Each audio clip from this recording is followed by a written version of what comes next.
अस्सलाम वालेकुम, welcome back to trade with यास। उम्मीद करता हूँ कल का दिन आप लोगों का अच्छा गुजरा होगा और आज का दिन भी इंशाल्लाह अच्छा गुजरेगा। कल अल्हम्दुलिल्लाह जिस तरह आप लोगों को बताया था, रीज़न के साथ, लॉजिक के साथ, जो बात आपको बताई थी, जो लेवल आपको बताया था, समझाया था, वो लेवल एग्जैक्टली आपके सामने है। कल जब मैं वीडियो बना रहा था, मार्केट थी एग्जैक्टली 3618 पे आपके सामने यूट्यूब पे वीडियो, और 3618 पे मार्केट थी। और मैंने कहा था कि 36 से लेके 72 आपका सेलिंग एरिया होगा, यहाँ से सेल करें, बाकी ये दो आपके बाइंग एरिया होंगे। जब तक 72 के ऊपर ब्रेकआउट नहीं होता आपने सेल करना है। 66 से लेके 72 आपका सेलिंग एरिया होगा, और उसके बाद देख लें आपके सामने मार्केट एग्जैक्टली उस रेजिस्टेंस से टॉप करके गिरी है। 100 पिप्स डन। आपके जो लेवल तो मैंने बताए थे, जो लेवल आपको बताए गए हैं, एग्जैक्टली उन लेवल से एक ही ट्रेड निकली है और अल्हम्दुलिल्लाह एक अच्छी ज़बरदस्त ट्रेड निकली है। और आज के क्या लेवल्स हो सकते हैं वो भी डिस्कस कर लेते हैं। सबसे पहले आते हैं डेली टाइम फ्रेम में। डेली टाइम फ्रेम में चल क्या रहा है? डेली टाइम फ्रेम में चल ये रहा है कि मार्केट ने, अगर हम रीसेंट जो है मोमेंटम देखें, तो एक जो क्लोजिंग है वो एक रिट्रेसमेंट की शुरू हो चुकी है। रिट्रेसमेंट की कैसे शुरू हो चुकी है? यहाँ से अगर कैंडल देखना शुरू करें, ये 20 अगस्त से देखना शुरू करें, तो कोई रिट्रेसमेंट नज़र नहीं आ रही। रिट्रेसमेंट के जो रूल्स हैं हमारे पास हैं, एक इंगल्फिंग कैंडल हो, इंगल्फिंग कैंडल कहीं नज़र नहीं आ रही। दूसरा रूल हमारे पास ये है कि मदर कैंडल के नीचे क्लोजिंग हो, कोई मदर कैंडल के नीचे क्लोजिंग नहीं आ रही। तीसरी रिट्रेसमेंट रूल ये है कि टू कैंडल रिट्रेसमेंट हो, सेकंड कैंडल पिछली कैंडल का लो ब्रेक कर दे। तो अभी क्लोजिंग नहीं आई डेली की, 1 घंटे में क्लोजिंग आ जाएगी, लेकिन मोस्ट एक्सपेक्टेडली ये क्लोजिंग भी पिछली कैंडल के लो के नीचे हो रही है। तो मोस्ट एक्सपेक्टेडली यही है कि जो रिट्रेसमेंट है वो डेली टाइम फ्रेम में थोड़ी बहुत शुरू हो चुकी है। अगर हम अब H4 पे बात कर लेते हैं, H4 में अगर हम देखें, स्ट्रक्चर नो डाउट बुलिश है, स्टिल बुलिश है, डेली टाइम फ्रेम बुलिश है, H4 बुलिश है। H4 में जो रीसेंट हमारे पास ब्रेक ऑफ स्ट्रक्चर हुआ है बुलिश साइड पे, इसके साथ मैं लिख देता हूँ BOS ब्रेक ऑफ स्ट्रक्चर। तो ये जो BOS ब्रेक ऑफ स्ट्रक्चर हुआ है वो इस एरिया पे हुआ है। तो उसके बाद मार्केट ने हमारे पास जो रीसेंट हाई दिया है ब्रेक ऑफ स्ट्रक्चर के बाद, वो दिया है 3707 का, और स्ट्रक्चर सपोर्ट जो बनता है वो 3613 से लेके 3618 का एक स्ट्रक्चर सपोर्ट बनता है। ये हमारे पास एक डेली टाइम फ्रेम H4 के टाइम फ्रेम में स्ट्रक्चर सपोर्ट है। तो ये एरिया जब तक ब्रेक नहीं होता, हम मार्केट को H4 में बेरिश नहीं कह सकते। H4 में स्टिल बुलिश है। जब तक मार्केट 3618 के ऊपर है या 3613 के ऊपर है, तब तक हमारे पास स्टिल बुलिश है। तो ये बातें हैं कि H4 बेरिश हो गया, फिलहाल बेरिश नहीं हुआ। जब तक इसकी नीचे क्लोजिंग नहीं आती तब तक हमारे पास H4 जो है वो बुलिश है। अगर हम H1 की बात कर लें, H1 हमारे पास बेरिश, बिल्कुल बेरिश है। कैसे बेरिश है? पहला ब्रेक ऑफ स्ट्रक्चर, जो बेरिश ब्रेक ऑफ स्ट्रक्चर है वो इस जगह पे हुआ है BOS। ये हमारे पास ब्रेक ऑफ स्ट्रक्चर है। ये फर्स्ट ब्रेक ऑफ स्ट्रक्चर है, bearish break of structure, and second bearish break of जो स्ट्रक्चर है वो हुआ है इस जगह पे। इस जगह पे थर्ड इस जगह पे हुआ है। जो रीसेंट ब्रेक ऑफ स्ट्रक्चर हुआ है हमारे पास वो इस जगह पे हुआ है। तो ये हमारे पास सेकंड ब्रेक ऑफ स्ट्रक्चर हो गया, और इसकी विजिबिलिटी मैं H1 में करता हूँ। Second break of structure. Still अगर H1 की हमारे रेजिस्टेंस की बात करें तो हमारे पास गोल्ड H1 में हमारे पास तब तक बेरिश है, हम तब तक सेल की एंट्री ढूंढ सकते हैं जब तक 3666 से लेकर 72 के नीचे है। जब तक मार्केट, हम इसमें सेल की एंट्री ही ढूंढ सकते हैं। अगर ये एरिया ब्रेक हो जाता है ना, तो अगर ये एरिया ब्रेक कर देती है मार्केट, तब जाके मैं एक ये कह सकता हूँ कि जो गोल्ड है आपका वो बुलिश हो गया। अगर मार्केट इन केस ये एरिया ब्रेक करे और उसके बाद रीटेस्ट करे, तो फिर गोल्ड ऑल टाइम हाई की तरफ अगेन निकल जाएगा। स्टिल रिट्रेसमेंट के चांसेस मैक्सिमम है जब तक H1 हमारे पास बेरिश है। H1 के चांसेस, H1 कब तक बेरिश है? जब तक 366 से लेके 3672 के नीचे है, तब तक मार्केट के मैक्सिमम चांसेस है कि मार्केट बेरिश मोमेंटम ही कंटिन्यू रखेगी।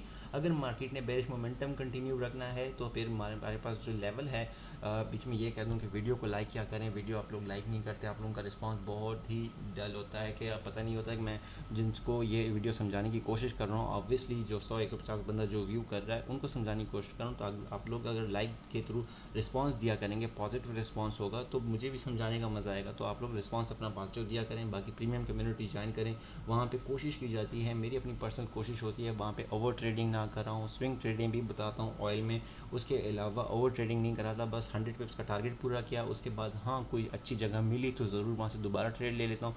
अभी 4 दिन हो चुके हैं, मंडे, ट्यूसडे, वेंसडे, थर्सडे, 4 दिनों में अल्हम्दुलिल्लाह 450 पिप्स जो हैं हम सिक्योर कर चुके हैं। जुम्मे का दिन है, 100 पिप्स मज़ीद हो जाएंगे तो कितने हो जाएंगे, 550 पिप्स इंशाल्लाह हो जाएंगे, शायद इससे भी ज़्यादा हो जाए। तो अगर एक हफ़्ते में 550 पिप्स हो रहे हैं तो एक महीने में 4 हफ़्तों में आप 2000 पिप्स सिक्योर कर सकते हो। 2000 पिप्स मजाक नहीं है, दिन का 100 पिप्स इकट्ठा करना, महीने में 2000 पिप्स बहुत बड़ी चीज़ है। अगर उनको राइटली आप तरीके से आप उन ट्रेडों को एग्जीक्यूट करते हैं तो आपका किसी भी ब्रोकर से ताल्लुक़ है, आप प्रीमियम कम्युनिटी ज्वाइन कर सकते हैं, जस्ट अपना आईबी नंबर चेंज करके, और वो डिस्क्रिप्शन में नंबर मौजूद है, आप ज्वाइन करें। बाकी कोई फ़ीस नहीं है, कोई चार्जेस नहीं है। करंटली जो गोल्ड की प्राइसेस है 3642 पे है, H1 में ये बेरिश है जब तक 36 से लेके 72 के नीचे है। अभी राइट नाउ इससे भी छोटे टाइम फ्रेम में हम आ जाते हैं। कल हमने सारी जो एक्सप्लेनेशन की थी वो बड़े टाइम फ्रेम पे की थी H1 में, आज हम इसको थोड़े से छोटे टाइम फ्रेम में ले आएंगे। और थोड़े से छोटे टाइम फ्रेम में अगर हम ले आते हैं तो हमारे पास आज का जो बाइंग एरिया होगा वो होगा 3624। ये पूरा एक बहुत बड़ा एरिया है, ये एरिया थोड़ा सा बड़ा है, लेकिन इसके अंदर कहाँ से ट्रेड एक्टिव करनी है, कैसे करनी है, ये इंशाल्लाह जैसे ही इन लेवल्स पे आएगा तो मैं प्रीमियम में एक्टिव करवा लूँगा। एरिया बड़ा है, शायद इसमें रिवर्सल हमें 19 या 18 के पास मिले। 24 से लेके 13 का जो ब्रैकेट है आपको यहाँ से मार्केट में, मैं ये नहीं कह रिवर्सल मिल जाएगा, लेकिन आपको 100 पिप्स जो है आप यहाँ से सिक्योर कर सकते हैं। 3624 से लेके 13 बड़ा इंपॉर्टेंट फिगर है। जैसे कि मैंने बताया 13 क्यों इंपॉर्टेंट है, क्योंकि H4 में स्ट्रक्चर्स रेजिस्टेंस स्ट्रक्चर जो सपोर्ट है वो 13 है, 3613। तो स्ट्रक्चर H4 में अगर ये 3613 H4 में स्ट्रक्चर सपोर्ट है तो ऑब्वियसली ये एक तगड़ा सपोर्ट एरिया है, एक अच्छा प्ले कर सकता है, और ये बहुत अच्छा प्ले कर सकता है। और हम इसी को यहाँ पे मद्देनज़र रखते हुए थोड़ा सा इस कैंडल को इंक्लूड करेंगे M30 और H1 में, तो हमारे पास जो फर्स्ट बाइंग एरिया होगा वो 3624 से लेके 3613 का जो एरिया जिसको हम बाय यहाँ से ढूंढेंगे। फर्स्ट हमारा buying area, second buying area 3580 से लेके 3571 का ये बाइंग एरिया होगा। राइट नाउ अभी मैंने थोड़ी देर पहले ही वीडियो बनाने से पहले ही अपने प्रीमियम कम्युनिटी में एक और ट्रेड भी एग्जीक्यूट कराई बहुत टाइट एसएल के साथ, और वो कराई मैंने M15 के स्ट्रक्चर के अकॉर्डिंग। और वो मैंने ये कराई कि ये जो एरिया है 3645, इसके ऊपर मैंने कहा कि 3646 के ऊपर कोई M15 कैंडल या M5 कैंडल क्लोज हो जाए तो आप सेल से निकल जाना। अभी वीडियो बनाने से पहले ही 45 से ट्रेड एक्टिव करवाई और यही कहा कि 46 के ऊपर क्लोजिंग आ गई तो ट्रेड से निकल जाना। तो राइट नाउ अभी अगर वीडियो आप देख रहे हैं तो ट्रेड बिल्कुल एक्टिव कर सकते हैं, लेकिन 46 के ऊपर अगर क्लोजिंग आ जाती है तो आप ट्रेड से आपको निकलना पड़ेगा। फिर आपको ऊपर के लेवल्स ढूंढने पड़ेंगे। ऊपर जो लेवल हैं करीब अगर मैं लेवल कुछ ख़ास नज़र नहीं आ रहे, कुछ करीब ये एक एरिया है जिसको देखा जा सकता है करीब मैं देख लूँगा, लेकिन फ़िलहाल राइट नाउ मार्केट जहाँ से रिवर्सल बनाएगी, लेकिन फ़िलहाल ये है कि आपको यहाँ से 3645 पे मिलता है, आप सेल करें, 20-30 पिप्स का एसएल बनेगा, 46 के ऊपर का एसएल दें, 47-48 का एसएल दें और वहाँ से सेल कर सकते हैं। 48 या 46 के ऊपर क्लोजिंग आ गई तो भी ट्रेड से निकल सकते हैं। तो ओवरऑल सेल साइड पे मैं आज टारगेट करूँगा कि इन एरियाज़ पे मिलता है तो मैं बाई करूँगा। 3624 से लेके 13 मेरा फर्स्ट बाइंग एरिया होगा, सेकंड बाइंग एरिया 3580 से लेके 71 सेकंड बाइंग एरिया होगा। राइट नाउ सेल एक्टिव है 45 से, 45 के ऊपर कोई क्लोजिंग आ गई तो मैं अपनी ट्रेड से निकल जाऊँगा। फिर इस एरिया में जो है 55 से लेके 59 का जो एरिया है शायद हो सकता है, लेकिन ये मैं फिर प्रीमियम में कंफर्म कर दूंगा कि हाँ एक्टिव करनी है या नहीं, लेकिन हो सकता है इन एरियाज़ में हमें दोबारा से सेल मिले। लेकिन ये इसको इग्नोर करें। सेलिंग एरिया ओनली अगेन 3666 से लेके 72 का एरिया। अगर इन केस ये एरिया ब्रेक होता है तो ये एरिया मैं टारगेट करूँगा, वहाँ से सेल ढूंढूंगा। अगर ये एरिया ब्रेक नहीं करता, मार्केट नीचे आ जाती, तो फिर इन एरिया से बाय देखूंगा। बाकी व्हाट्सअप नंबर डिस्क्रिप्शन में मौजूद है, प्रीमियम कम्युनिटी ज्वाइन कर सकते हैं, फ्री ऑफ कॉस्ट है, कोई चार्जेस नहीं है। और वीडियो को लाइक करें। Wish you best of luck, thank you so much.